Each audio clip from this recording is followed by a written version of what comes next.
Everyone knows Ramsey Clark. He's a former US Attorney General. He has been a consistent voice for the anti-war movement for 3 decades.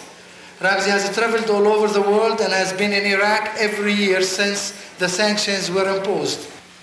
If you think it's been a long evening, wait till I get through.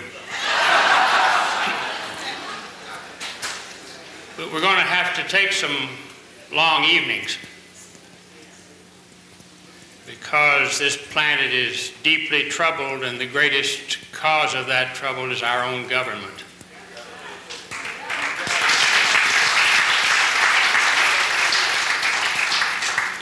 In the speech that Reverend James Lawson referred to, that Martin Luther King made on April the 5th, 1967,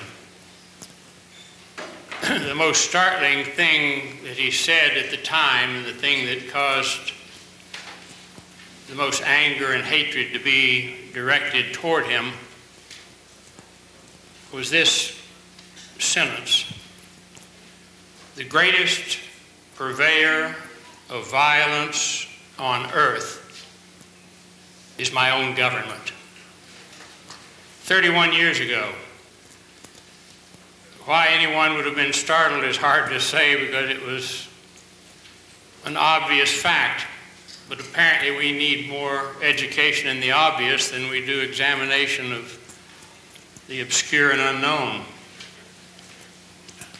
Last year, U.S. military expenditures, with all the suffering on the planet, all the sickness and hunger and ignorance and pain,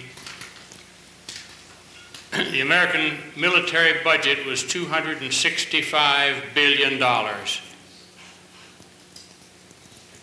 The second largest government expenditure for militarism was $48 billion,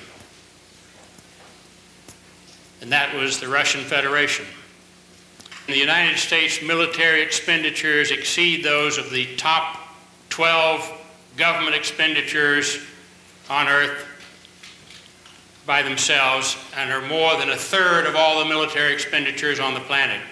We have a war party in this country, and we've had it all along.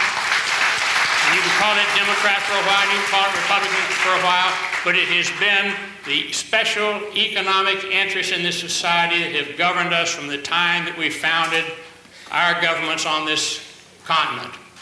And the people have never controlled those governments. We call ourselves the world's greatest democracy. We are absolutely a plutocracy. It's the most obvious thing in the world. Wealth governs this country, and wealth uses military violence to control the rest of the world as best it can. And we're responsible, and we will pay the price for it. If we don't control our violence, if we don't control the effect of the symbol of our glorification of violence on our children and on the rest of the planet, then this human species is going to be the first to destroy itself completely. And that's the road the United States government has put us on. The single most pertinent statement on this issue was by Henry Kissinger. When the Iran-Iraq war began, over 1 million very young men lost their lives in that war. Henry Kissinger said at the beginning of the war, 8 years of war, "I hope they kill each other." And that was exactly our policy. What could be better? Have them kill each other. Then who has to worry about that region anymore, you know? And don't think that's not exactly our policy. All over the world where there are poor peoples living today, that's the solution to overpopulation. Call it triage, whatever you want to call it. Let them kill each other, let them die. And they're dying all over Asia, and Africa, and Latin America, where the masses of poor people live. They're expendable there as they are expendable here. As appalling as what we've done and what we've threatened to Iraq. The worst violence that all of our technology could unleash, and then the strangulation of the sanctions.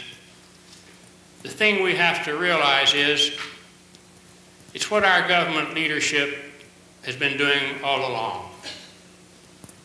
It's not terribly different than how we addressed the folks that were here to meet the Mayflower, standing on the dock, the North American Aboriginal peoples, the Indians as we call them. A long, steady course of destruction of those peoples. It's not terribly different than what we did to the slaves that were brought over in chains from Africa, those that survived the transit, which wasn't easy.